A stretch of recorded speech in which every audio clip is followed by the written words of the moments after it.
screen, I'm Dr. Marie Johnson. I'm from the occupational therapy program on the San Marcos campus, and I'm also head of international classification for the world, basically. So for the Adapted World Tour, as well as the ISA trying to get into the Paralympic Games. And so I need to start this from the beginning, and there we go. Now find the right screen to share. This always throws me off on this program. Okay, so let me share this screen. Here we go. And so if you guys can see this, okay, great. Part of being the head of classification is I wrote the classification structure. I had my soundboard of Heather David and Dr. Mohan Ganesan that kind of helped me with some of the items. And then each sport class I have to research as part of the requirement as head of classification. So it's kind of like a win-win because I bring a lot of students on for my research projects, and they really get to apply the research strategies that they're learning in their courses. And I get to present these kind of presentations, as well as to the Paralympics I also have to present. And we also do a lot of publishing. So this one in particular is comparative performance analysis of competitors in the parasurfing kneel sport class. And so to give you a quick background, let's see if I can get this. There we go. The whole goal of classification from the Paralympic movement is that athletes are trying their very best to be the best in the world. And as classifiers, we have to have the best structure to allow them that opportunity. Whenever there is a competition, or they call it a race in the Paralympic language, it has to be a meaningful competition, and the success has to be based on their training and not their physical or visual impairment. And that's hard to do sometimes. There are 4 stages of classification. I'm just giving you this background so you know where I'm coming from. The first stage is underlying health condition assessment. All the athletes send me their confidential medical documents that I keep on a secure web base. And I have to review their medical documents, x-rays, MRIs, their ASIA forms, whatever their diagnosis, and all the supporting documents to say, yes, they are eligible. And then they come in person to a classification event that's usually 2 to 3 days before a adapted surf contest. And there that we check for eligible impairments. And we're looking at muscle power or passive range of motion, limb deficiency or congenital limb deficiency, coordination impairments, and then vision. And we just do a screen for vision, and then we send them to an ophthalmologist because we're not ophthalmologists ourselves. And then there are 2 more, short stature and intellectual impairments, that we're not using in adapted surfing at this point. And then at that assessment, they're checking, do they have enough of an impairment to qualify? And then one of the requirements is that we also design this research structure, and we're researching it using the best evidence available. And then we give them a sport class, and we give them a sport class status, if they're confirmed, or if they have to come back again through classification. And that ends up being the process. So here's an example of, do they have an underlying health condition with or could lead to an eligible impairment? Spinal cord injury could lead to impaired muscle power. Amputation or dysmelia or congenital limbs could lead to limb deficiency. Cerebral palsy may lead to coordination impairments, and retinitis pigmentosus could lead to reduced vision or no vision. So that's kind of like that first stage of the path. So we have 9 sport classes. We have 3 standing, 1 for upper limb impairment, 1 for below the knee impairment, and 1 for above the knee impairment where they stand with prosthesis. And then we have 2 vision standing, blind, and then blind low vision. So they're separated into sport classes. And then we have a kneeling sport class, a sitting sport class with the use of a paddle, so it's a wave ski. And then we have 2 prone divisions. One is for lower thoracic level spinal cord injuries-ish. And then the other one is very high levels, like C5, C6, and they require physical assistance in the water for push in and push out. So the sake of the research that I'm preparing today for you is just going to be on the kneeling one. And so the main underlying health conditions for kneeling are spinal cord injury at the thoracic and lumbar level, amputations of one transformal amputation or bilateral below knee or transtibial amputations, as well as we have neurological conditions such as cerebral palsy, hereditary spastic paresis, Guillain-Barré syndrome, and MS.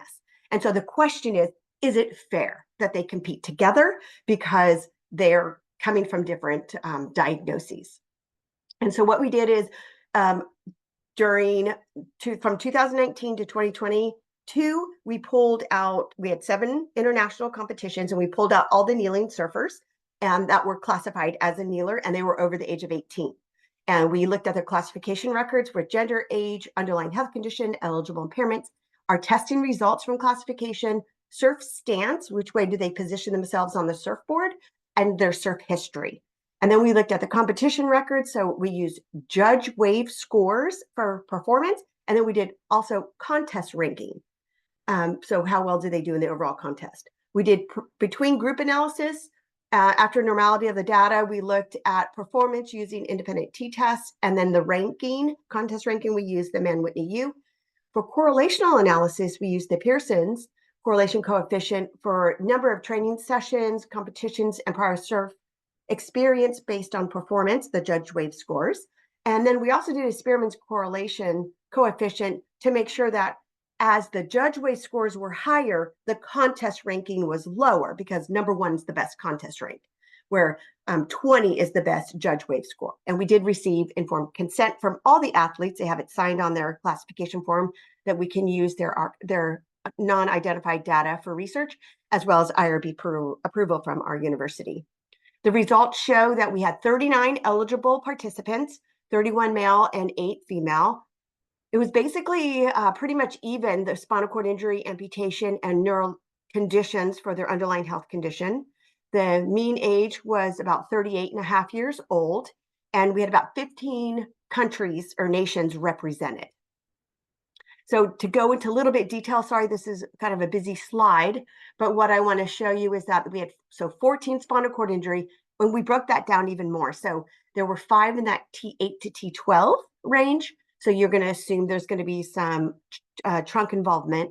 Then we had 2 at the T12 L1 and 7 at the L1 L5 where there's no trunk involvement.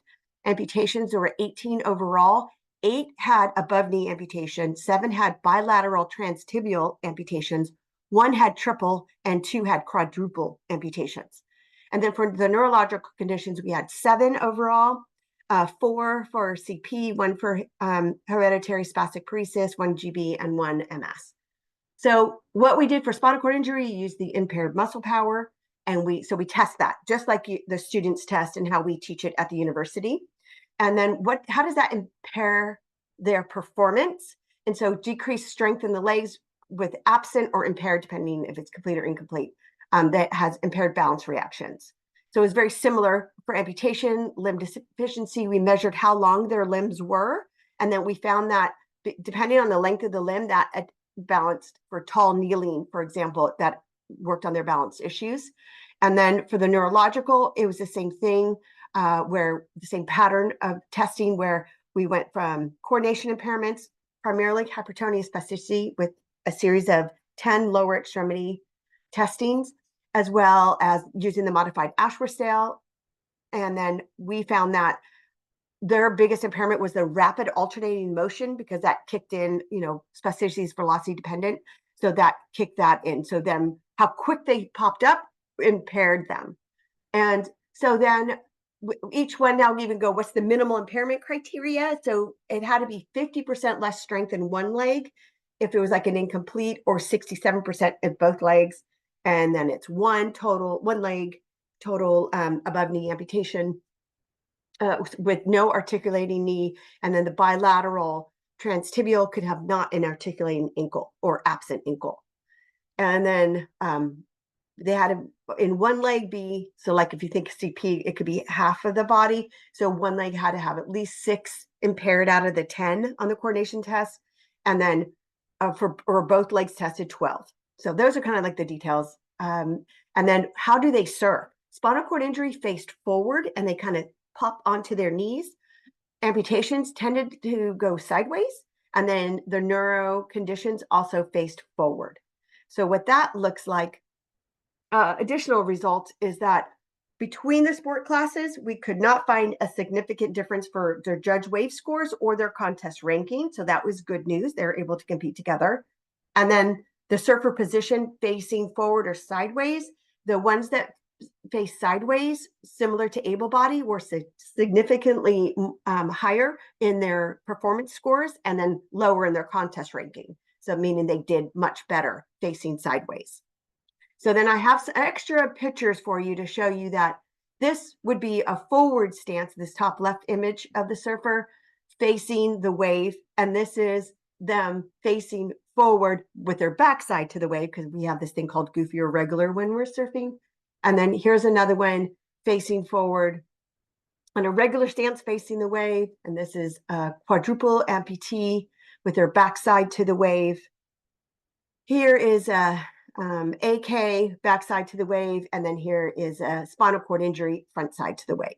So you kind of can see a mixed picture, but at the competitive level, they're pretty similar with their skill ability. Correlational analysis, we found that the more you train, the better your scores. The more you competed in contests, the better your scores significantly. And then again, with the Spearman, the higher your judge wave scores, the lower your contest ranking. And that's good news too, because we're showing that it's not the impairment, but it's actually the training, just what the Paralympics wants to hear. And then if you had prior surf experience, because a lot of people after they're injured, they either get back to surfing or they try surfing for the first time, or they're congenital, like maybe born with it, and then they find themselves going to surfing. And so there was a significant difference that if you surfed before, you did better, which maybe is the nuances of knowing the unpredictable ocean waves, currents, winds, tides, things like that. So the conclusion is they're comparable to surf against each other and suitable. They're sideways, go better, train more, compete more, and you'll do better. And that is the end. I have a shameless plug. The Paralympics approved us for parasurfing to get into the LA 28 games. However, the LA 28 organizers said no because of our cost and complexity compared to paraclimbing. And that's not a fair comparison because paraclimbing is just inside a building and we are outside on the beach. So that's not really, that's apples to oranges. So this athletes have this petition. It's been 1 month and they have over 17,000 people who have voted. We're not asking for any donations at all, just signatures to support us getting back into the LA 28 organizers like the Paralympics has approved us. And that is the end of our presentation. Would you have any questions?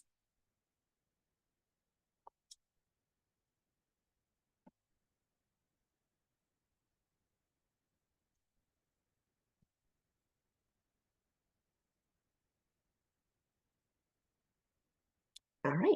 If there are no questions, then please vote. I don't have a question. Honestly, this is a great presentation. I teach Neuro 3 with the spinal cord in Miami. My name is Capri, Dr. Quinones. I love to hear this. We don't have any surfing over here on this side of the ocean, but I think that I work with this nonprofit that we are doing. We're gonna start up a lot of work with them that they get spinal cord injuries or other types of these diagnoses or amputees to be able to do triathlons and stuff like that. I've done a couple 5Ks already with them, but they do marathons and stuff like that. And I don't know if there would be a way that I know that they're based here in Miami, but it would be great to get even more people involved or, give them some ideas or something that they can also do down here. Well, I love getting our students into any form of adapted sports. And I just see the switch in our students being more invested when they actually meet athletes. I think it almost helps them understand because we basically train for in the hospital and immediate rehab, but then it's after we're all done with OT and PT and speech, right? Then they're just living their life and they're like, I got to go do something. I got to get out of my house. And so if we plant that seed in our students, they can plant that seed in their future clients of when it's all said and done, keep your passions. Go. It's going to be different. You're just going to have to figure it out and find therapists that will help you and look at technology and look at the sport that you really want to do. We could do anything, right? It's just up to creativity is our limitation. And I think that's why I love when our students go to adapted sporting events. So even if it's triathlon, whatever it is, dancing, tennis, it doesn't matter. Yeah, it is extremely inspiring. Thank you. That this is amazing work. And yes, 100%. I'll put the petition that if it's available, the slide or anything, if you can send it to us so I can post it on my class as well, so the students can also vote for it. And, the more signatures we can get, the better it is. That's right. The goal's 1 million. Yeah. I mean, how can Awesome. LA28 say no if 1 million people in the world sign it? And That's it's crazy. global. I mean, you look at I've been looking at the comments. It's not mine. It's one of our athletes, Josh. And I'm looking at it going, wow, this is international. Like, it's such a force. Kelly Slater, like some of the top surfers are supporting it too and endorsing it. So it's very exciting. Good luck. Thank you. Appreciate Thank any help. you. Mm-hmm.